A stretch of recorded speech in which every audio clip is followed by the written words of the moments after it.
Hello, I would like to discuss how to write a book review. But let's very briefly talk about first on what is a book review and what is it good for. Well, a book review is really written for somebody who has not read the book yet and who wants to inform herself or himself about this book. So she or he wants to get an idea what the book is about, um, what are the main research findings, what methodology is used, how is it written, how does it fit uh, into the research area, into the particular research area. So it just needs to give information about the book and about the contents and how it is written. Um, so writing a book review is actually a fantastic way to get into publishing research, because one step toward the research is that you study existing research on that topic. And while you do that, you can just as well write a review about the book you have to read anyways for your research project. Now, in terms of um, the how valuable it is for, let's say, getting a job or so, it's probably not as valuable as writing a research article, but it is a publication, and in fact, it's even indexed by various databases. For example, in music, the database Realm indexes book reviews if they are published in music specific journals. So if you want to be indexed in a Realm, then publish a book review. It's not so super difficult unless you want to write a very critical review, in which case you probably read very, very carefully, know very well about the research area, about other research in that area, and you can back up every of your critical uh, aspects of your review. Most book reviews are positive, written positive. It is a review, so you do offer a judgment of the book, but as long as you offer positive judgments, you don't actually have to spend um, dozens of hours on writing a book review. It just takes a few hours. Do you have to have the book read in its entirety? Not necessarily, but you have to get a good idea of what the book is about. A lot of the information for the book review you can usually get from the introduction of the book and the table of contents, but you do need to read into the book to get an idea of really how well it is written, and what the methodology is, what the research findings are. So it may take a little bit longer than, let's say, writing a CD review, but it's also very rewarding in terms of getting published, in terms of your publication getting indexed in Realm and maybe other databases, and so on. So I want to walk you through a publication, a book review written by one of my former students, is published in the South Central Music Bulletin. The South Central Music Bulletin, the website is scmb.us, so www.scmb.us. I'm the editor of this journal, and one of my former students, Kelly Thurmond, wrote this book review on a book, Constructing Musicology. Now, a lot of journals actually entitle book reviews review of and the title of the book. For most reviews in the South Central Music Bulletin, we actually have a very descriptive title, not necessarily indicating that this is a book review, but it is published under the header of reviews. Here earlier, uh, in this, can't find it right now. Uh, anyways, um, and toward the beginning of the review, of course, there's a bibliographic listing of the item that is being reviewed, and we also add the ISBN number. Now, the review is relatively old, so we used old ISBNs here. Let's see which this review was published in 2006. Anyways, we also list the whether it's paperback or hardback, the page numbers, whether there are notes or bibliography, and the website of the publisher. Because this journal is an electronic journal, so we include like email addresses of authors and website addresses of publishers and so on. Anyways, the first paragraph of the book review needs to give a more general background information of what this book is about and what is the background of it. So I want to read some of this and comment on it. So Alistair Williams' Constructing Musicology, that's the title of the book, was written in response to a recent transition in the discipline of musicology. This paradigm shift was caused by the wider repertories currently being studied in music and the impact of theory on research in the humanities. Music theory is a subcategory of theory in the humanities. The book thoroughly examines, and here is the main content, thoroughly examines currents that have affected musicology recently. Also, the word thoroughly is a judgment. It gives you can do something thorough or not thorough. It is a judgment, and reviews do contain judgments, but it's a positive judgment. Um, so in Williams' book, theory, accepted principles, is inherently multidisciplinary thinking. Williams contends that the ideas that become theory are applicable beyond the discipline in which they originated. They have the potential of changing the way people interpret history and their society. So, background information or general information about this book.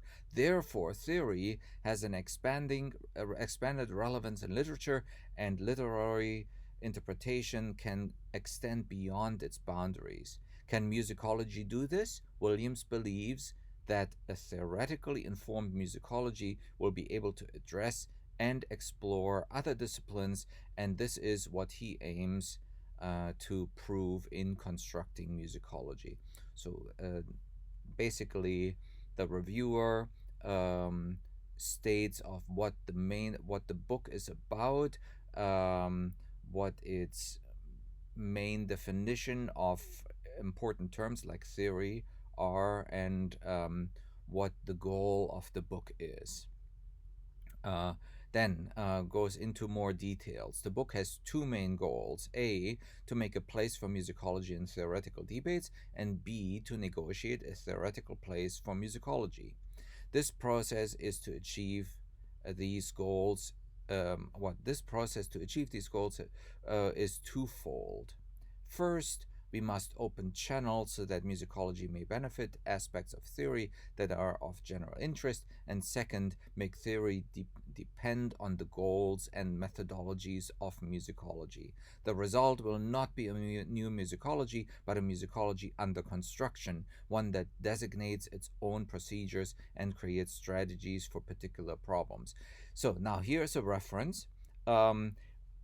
Most journals do not allow footnotes or even bibliographies for book reviews, so any reference needs to be done within the actual review. Now, if the only thing that is being referenced is the book itself, then it simply refers to page numbers. Here already we see this here, we see this here, and those are references to page numbers of the book that is being reviewed. That is common practice. So you don't actually have to state this is Williams Constructing Musicology, page 9, Roman 9. So that's from the preface.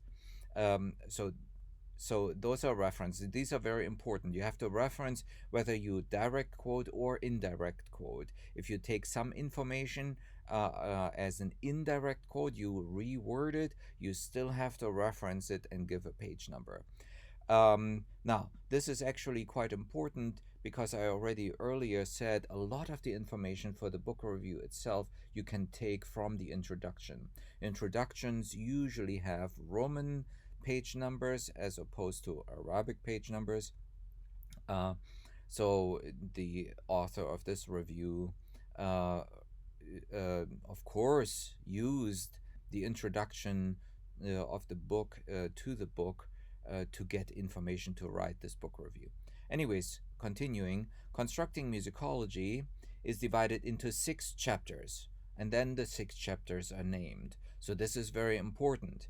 Now, if there is a book that is edited by somebody, then all the chapters are written by different people, and it is very important to name those authors and the chapter titles, unless it is a book that has many, many chapters. Maybe it's a very large book or it has very small chapters that not all can be actually named in a review, then they can somehow be grouped together.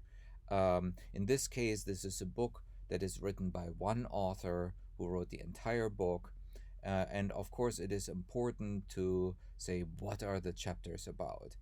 And then the reviewer goes through the chapters, um, through all the chapters if that's possible. In this case, there are only 6, or summarizes or kind of combines the review of several chapters together. Anyways, in this case, all the chapters are being briefly discussed. So the first chapter, and by the way, usually the introduction to the book uh, contains that information. So you actually don't have to read the entire book in its entirety, but you need to get a good idea of it in order to write a book review. So the first chapter describes traditional musicology in the context of, and then there's a quote, Joseph Kerman's call for a shift from fact finding to critical interpretation, and the reference to this quote. So obviously, this quote is from the author of this book, Alastair Williams. The main idea of traditions is that music is embedded, and this is another quote, in discourses and surrounded by ideas that contribute to its meaning. Reference to the page. This chapter describes the views of Kerman, Adorno, and Dahlhaus on the canon and methodologies and the significant figures in the current debates of musicology. Chapter 2 expands on Kerman's critique of structural analysis, explores the impact of post structuralism on musicology, and the general issues in the semiotics of music. Williams explores the distinction that post structuralism makes between work and text. A section of semantics describes narrative ideology and its effect on identity. So, as you can see, there is not necessarily a judgment on the content. It simply summarizes the content, and that summary of the content can usually be found in the preface or the introduction of the book itself. Then the third chapter, Voices, explains how gender is constructed in music and the history of music by women. This chapter assesses the relationship of psychoanalytical theory to musical understanding. Feminism's effect on musicology is discussed, as well as the Western tendency to project Western fantasies onto other cultures. So there is no judgment, simply what is the content of this chapter. Then the fourth chapter explores the popular music world and the culture industry in quotation. So there is a reference. It also discusses authenticity and how identity and image are represented in song. Here is where Williams asserts one of his main points. Theoretically informed musicology understands both art and popular musics as social constructions. So, of course, very important points that an author makes need to be summarized and mentioned either as a direct quote or indirect quote with a reference to a particular page number. The author describes how music portrays the discourses embedded within it and explains why some performance traditions are considered more authentic than others.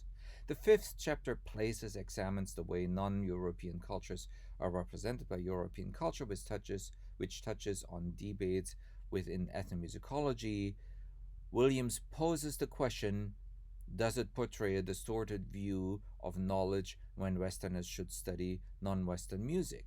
This chapter discusses the boundaries of musicology and ethnomusicology, and so on and so on. Then the final chapter describes the larger debates of musicology, such as, and so on. Williams supports his beliefs that current musicology should find similarities with earlier critical approaches and be more willing to criticize its own claims. He contends, and so on. So, a summary of content that is not necessarily judged. If we are not as experienced in this scholarship, we maybe hold back on judgments and just objectively state what is this chapter about, or what are all the chapters about, what does the author of the book want to say. Skipping a little bit here, he describes a path that musicology took to end up in its present state and the dilemma that postmodernism imposes on musicology. The section framing the fifth describes issue between older and newer musicology. New musicology aims for a canon that is socially constructed. In the final section, Reconstructing Musicology, Williams states another main point.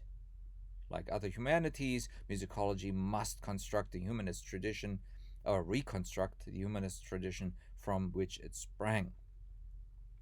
So there is the summary of the book, and then comes the final paragraph, which needs to tie everything together.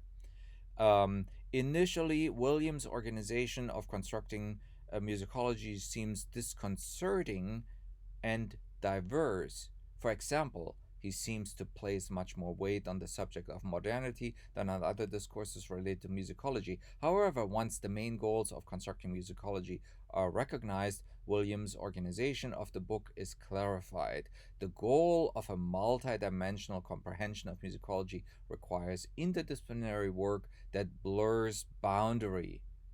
Again, so that's what the main issue of the book is, and that needs to be clearly stated. The book must sort out musicological issues associated with meaning, social identity, ideology, subjectivity, and modernism versus postmodernism debate in order to enhance the understanding of music and affirm its humanistic value. Williams' emphasis on the subject of modernity has an ultimate goal. He believes that if the binary extremes of the modernity and postmodernity are deconstructed, then the, quote, critical legacy of modernity can be reconstructed and offer much of value to musicology today, end of quote, with the reference of the page number. Williams theoretically informed musicology, that's what Williams calls it, and so it's in quotation, is his musicology under construction. In order to produce a musicology, the book must survey all the changes in musicology due a wide variety of influences. The book serves as an accurate guide to the changing discipline of musicology. So now, very often we can also mention what kind of target audience this book tries to reach. This is not stated here, but it is pretty clear of what this book is about, so the reader can decide for her or himself whether this book might be useful to actually read. And that is the goal of the book review. The reader wants to know what it is about, wants to get a little summary of it, wants to get a taste of the research findings, and then can decide whether or not to actually read this book or not, or just simply get a knowledge of the book through the book review, because it's impossible that we scholars can read everything that is being published. We simply don't have that much time. There's too much being published, but we do need to know about it. And book reviews are a great way to get to know those things. And so if we actually read a book that is part of our research project, we can just as well write a book review about it, submit it to a journal. There are many journals that look for reviewers. Some even give you the book for free, or you may contact the publisher to ask for a, a free copy of the book to write a review for a particular journal, and then write this journal, write the review and publish it. So, anyways, I hope you will consider writing a book review. In my early years of my scholarly career, I wrote many book reviews. I write relatively few nowadays, unfortunately, but once in a while I do. Anyhow, I hope you will write many book reviews. Bye.